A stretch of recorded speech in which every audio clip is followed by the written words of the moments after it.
ने चलाया, मैं तो आया ही अभी हूं। बोले नहीं महाराज, आप ही तो थे, युद्ध कर रहे थे, आपने तो युद्ध किया। बोले मैंने नहीं किया। बाहर जाकर देखा तो सेना मरी पड़ी है, घायल पड़ी है। वो मंडोर का राजा कहता है कि रे भाई साहब, आपके वो योद्धा कौन था जिसने हम सबको घायल कर दिया, मार दिया? एक बार मुझे उसके दर्शन करा दो, मैं उस योद्धा को देखना चाहता हूं। मेरे जीवन में ऐसा युद्ध करने वाला योद्धा नहीं देखा। जब वो राजा को समझ में आया जयमल को कि लीला क्या है, जाकर भगवान के मंदिर में, जहां वो भजन करते थे, भजन कक्ष में भगवान की मूर्ति थी, वहां जाकर भगवान से प्रार्थना करी कि हे प्रभु, ये क्या लीला है, मैं क्या देख रहा हूं। तब भगवान बोले कि देख, तूने तो मना कर दिया कि जिसका राज्य जो रक्षा करेगा, थोड़ी आवाज कम रखो, जिसका राज्य है जो रक्षा करेगा, तो मेरे ऊपर छोड़ दिया, तो मुझे तो रक्षा करनी थी, इसलिए मैंने तेरा रूप बनाया और मैंने युद्ध किया। और तुझे विश्वास नहीं हो तो मेरे कान का कुंडल गिर गया युद्ध भूमि में, लड़ाई करी, वहां मेरे कान का कुंडल गिर गया। वो कुंडल अभी युद्ध भूमि में पड़ा होगा, जाके ढूंढ के ला। जाकर देखा तो वहां कुंडल मिल गया भगवान का, मूर्ति का कुंडल गायब, और वहां युद्ध भूमि में मिला वो कुंडल भगवान का। वो कुंडल तलाई अभी भी वहां मेड़ता में बाजती है, बोलते हैं वहां कुंडल तलाई, बेवछा तालाब भी बोलते हैं, कुंडल तलाई भी बोलते हैं, अभी भी उसका नाम प्रसिद्ध है। और भगवान उसकी भीड़ चढ़ गए, देख लो। भगवान सेवक की रक्षा करे, सेवक के प्रतिपाल, सेवक की बाहर चढ़े दादू दीन दयाल। परमात्मा भक्तों के आगे पीछे खड़े रहते हैं, लेकिन फिर भी हम जैसे अभागे भगत उस परमात्मा का भजन नहीं करते, भगवान का विश्वास नहीं, भगवान का भरोसा नहीं। अगर भगवान का सच्चा भरोसा हो तो परमात्मा जयमल जी की जैसे रक्षा करी, वैसे आपकी भी रक्षा कर सकता है। हम पूजा करते हैं भगवान की, मंदिर में जाते हैं, भगवान के भोग लगाते हैं, थाल लगाते हैं, भगवान को स्नान भी कराते हैं, तेल फुलेल इत्रादि चंदन आदि लेप करते हैं, वस्त्र आदि पहनाते हैं, माला पहनाते हैं, भोग भी लगाते हैं, आरती उतारते हैं। भगवान क्या साक्षात होकर जीमते हैं कभी नामदेव जी की तरह? नहीं जीमते। अगर सच्चा भाव हो, सच्चा प्रेम हो, तो परमात्मा मूर्ति साचो प्रेम प्रभु से होवे तो मूर्ति बोले काट की। कर्मा बाई ने भगवान को जैसे खींचड़ा खिलाया, ऐसे तुम्हारे हाथ से भी परमात्मा खा सकता है। खाया है, विदुरानी के छिलके खाए केले की जगह, प्रेम से। तो ये प्रेम की बात है, और प्रेम से पुकारो परमात्मा को। परमात्मा को देरी नहीं लगती आने में, वो तो जहां तहां पुकारो वहीं प्रकट हो जाता है। हम पूजा करते हैं तो बाहर पूजा करते हैं, हमारा मन बाहर ही लगा रहता है, सच्चे मन से नहीं करते हैं। अगर मन से पूजा करें तो बाहर की पूजा की आवश्यकता नहीं रहेगी। मानस पूजा और बाहर की पूजा से 1000 गुना ज्यादा फल मन की पूजा का मिलता है, मानस पूजा का फल मिलता है। ये दोसा है, अपने दोसा ज्यादा दूर नहीं है। इस दोसा में एक श्री रंग जी थे, और वो भगवान को मन ही मन भगवान को माला पहना रहे थे, स्नान करा के, तिलक टिका लगा के, पोशाक आभूषण पहना के, और भगवान को माला पहना रहे थे, तो माला छोटी पड़ गई। पीपा जी महाराज बोले कि अरे श्रीरंग, अपने मन को एकाग्र करके माला छोटी पड़ गई तो गांठ खोल के गले में बांध दे भगवान के। भगवान प्रकट हो गए साक्षात, मन में विचार करके चिंतन करते हुए माला पहना रहे थे।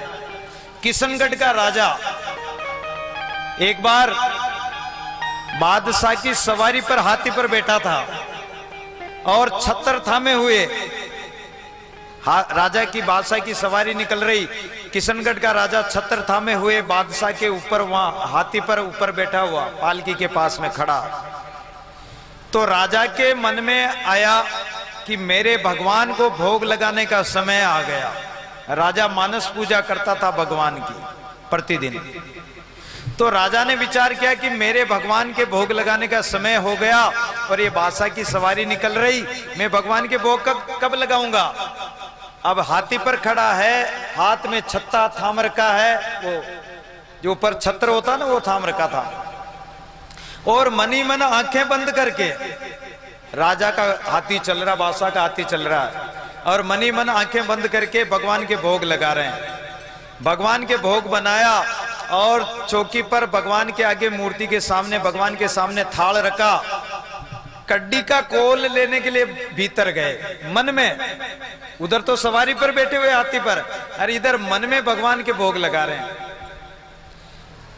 भगवान के आगे थाल रखा भोजन का और कड्डी का कोल, कटोरा, कड्डी का कटोरा लेने के लिए भीतर गए। इतने में एक सिपाही बोला कि बादशाह तुम्हारा जो ये राजा है छत्रधारी, इसको तो नींद आ रही है। आंखें बंद कर रखी थी, तो बोला कि इसको तो नींद आ रही, ये छत्र जो कहीं तुम्हारे ऊपर नहीं गिरा दे। तो बादशाह ने क्या किया, एकदम उसके ऊपर देखकर देखा तो आंखें बंद है, और एकदम उसको ठोसा दिया कि अरे बेईमान, नींद निकालता है। इतने में तो वो कड्डी का कटोरा लेके आ रहे थे मन में, और वो कड्डी का कटोरा ढुल गया। वो कड्डी का कटोरा ढुला तो पूरी राजा की पोशाक और वो होदा, हाथी पर जो पालकी होती है, वो सारा कड्डी में हो गया, कड्डी से भर गया। अरे बोले बेईमान, ये कड्डी कहां से ले आया? बोले हुजूर, मैं आपकी सेवा में छत्र थामे हुए था, लेकिन मेरे मालिक की सेवा मन से सेवा कर रहा था, और ये भगवान ने कड्डी बाहर प्रकट कर दी, इसका मैं क्या करूं? बादशाह ने कहा कि जाओ, आज के बाद तुम्हारी नौकरी माफ, तुम तो वहीं सेवा करो, भगवान का भजन करो। आइए एक भजन।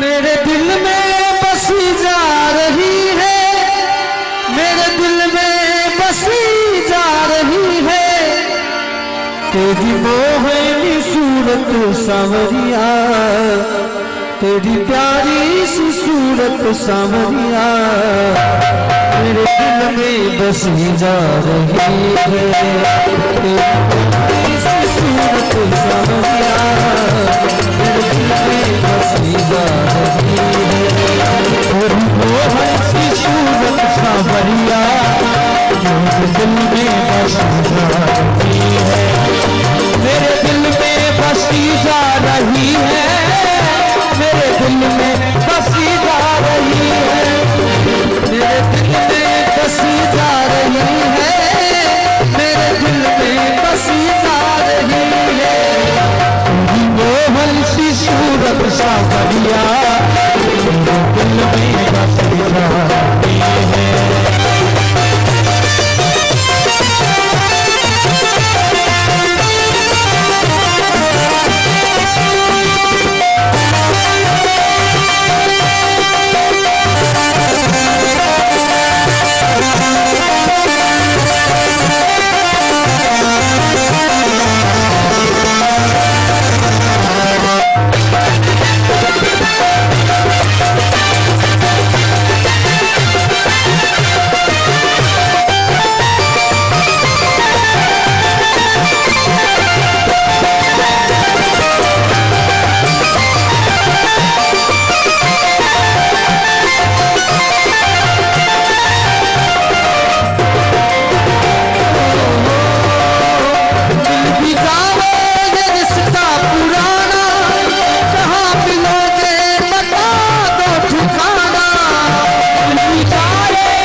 अब जगह भी समझ आ रही है,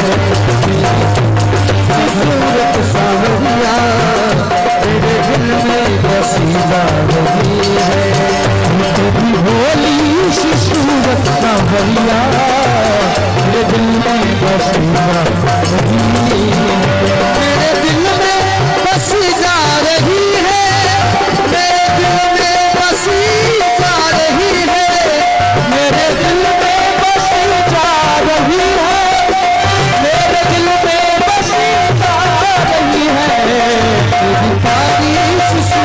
सावरिया, तेरी प्यारी सी सूरत सावरिया, मेरे दिल में बसी जा रही है, मेरे दिल में बसी जा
रही है।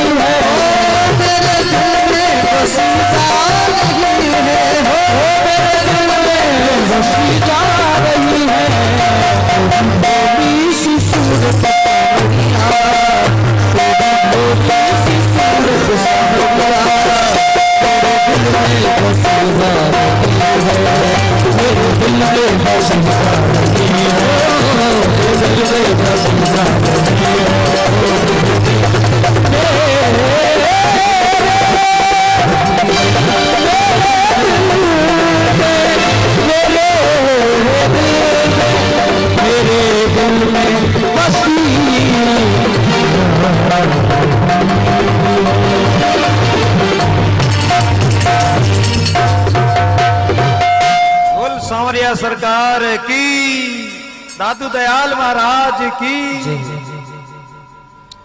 तेरी भोली सी सूरत मेरे दिल में बसी जा रही है।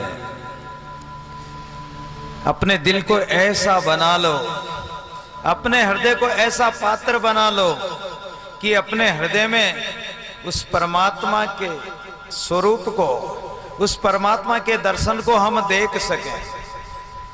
हम अंदर अपने अंतःकरण को पवित्र करके, मन पवित्र होगा, ये अपना मन रूपी दर्पण कांच साफ होगा, तो इसके अंदर हमारी अपना आत्मस्वरूप परमात्मा का दर्शन हो जाएगा। जैसे प्रहलाद भगत के ऊपर कितने कष्ट आए, लेकिन उन्होंने राम नाम नहीं छोड़ा। कितने प्रलोभन दिए, लेकिन राम नाम नहीं छोड़ा। भगवान का भरोसा था, भगवान का विश्वास। और हमारे ऊपर तो कोई संकट आ जाए तो हम राम नाम छोड़ देते, भगवान का भरोसा छोड़ देते, लेकिन उन्होंने नहीं छोड़ा। राम नाम नहीं छाड़ू भाई, प्राण तजू निकट जीव जाई, रति रति कर डारे मोई साईं संग न छाड़ू, तो चाहे मेरे टुकड़े टुकड़े कर दे। हिरण्यकश्यप मारने के लिए क्या कसर छोड़ी, अरे हाथियों के पैरों के नीचे कुचलवाया। प्रहलाद का कुछ नहीं बिगड़ा, भरोसा था भगवान का, भगवान के भरोसे थे। सांपों से डसवाया, जैसे मीरा के लिए नौसरहार बन गया, उसी प्रकार वो सांप उनका कुछ नहीं बिगाड़ सके। पहाड़ों से गिरवाया, लेकिन पहाड़ भी नीचे पत्थर भी उनके लिए रुई के समान हो गए, बाढ़ भी बांका नहीं हुआ। जब प्रहलाद नहीं मरा तो प्रहलाद को मारने के लिए कई उपाय किए हिरण्यकश्यप ने। बोला अपनी बहन थी एक होलिका कि इसको गोद में लेके बैठ जा, ये जल जाएगा और तू बच जाएगी। उसको वरदान मिला हुआ था ब्रह्मा जी से, एक साड़ी मिली हुई थी। उस साड़ी को ओढ़ कर अगर बैठ जाए अग्नि में तो वो नहीं जलेगी, तो उसको गोद में लेके बैठ गई। लेकिन वो होलिका जल गई। हवा ऐसी चली, भगवान की लीला हुई कि वो साड़ी प्रहलाद के लिपट गई, होलिका जल गई, राख हो गई, प्रहलाद बच गए। एक कुमारी माई सरिया दे, उसके मटके बनाने का काम था। बिल्ली के बच्चे खेलते खेलते एक मटके में रह गए, आवड़ा लगा हुआ था और उसमें मटके में रह गए। ऊपर घास फूस डाल के अग्नि लगा दी। अब वो कुमारी माई रोने लगी, हाय हाय मेरे बिल्ली के बच्चे तो मर जाएंगे। प्रहलाद ने आवाज सुनी और कहा कि माई चिंता मत कर, मेरा भगवान रक्षा करेगा, तेरी बिल्ली के बच्चों का